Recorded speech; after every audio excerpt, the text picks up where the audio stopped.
Hello friends, good morning. और आज Friday है, स्टोरी डे है। मौसम बहुत सुहाना हो रहा है, पर स्टोरी तो सुनानी है। तो आज की स्टोरी है जो चाहोगे सो पाओगे। एक साधु था, वो अपना नदी किनारे अपनी तपस्या कर रहा था। मतलब हमेशा जप में रहता था।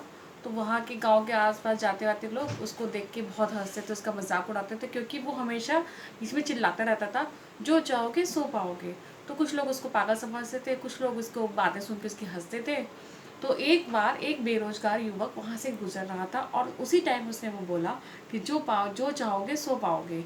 ये बात सुन के जो युवक है वो उसके पास गया, और उसने साधु से बड़े आश्चर्य मतलब ऐसे पूछा कि क्या सच में साधु ऐसा हो सकता है कि जो मैं चाहूँगा वो मुझे मिलेगा। तो साधु ने कहा हाँ, पर पहले मुझे ये तो बताओ कि तुम चाहते क्या हो। तो उसने कहा कि मैं हीरो का बहुत बड़ा व्यापारी बनना चाहता हूँ। तो आप तो साधु ने कहा हाँ, बन सकते हो, क्यों नहीं बन सकते। तो मैं तुम्हें दो हीरे और एक हीरा और एक मोती दूंगा। तो तुम उसको लेके जाना और तुम उससे बहुत बड़े व्यापारी बनोगे।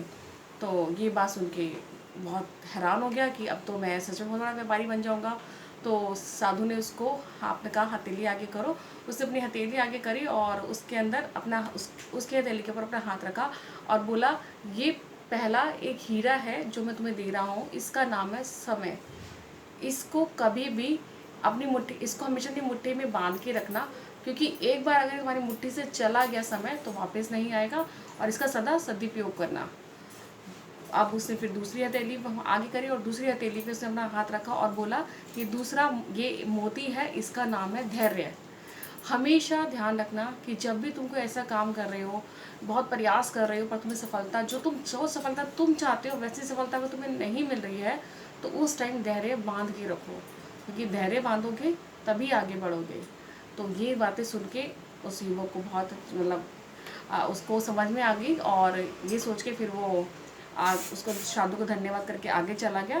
तो जब वो गया तो उसके बाद उसको एक कुछ समय बाद एक नौकरी मिली हीरे की खान में एक मालिक के पास। तो वहाँ उसे मन लगा के काम करा और उसने वो सारे गुण सीखे जिससे वो आगे सक्सेस पा सके। और एक दो साल जब उसने वहाँ काम करा और जब उसने सारे गुण सीखे तो उसने अपना काम करा, और एक दिन वो बहुत बड़ा हीरे का व्यापारी बन गया।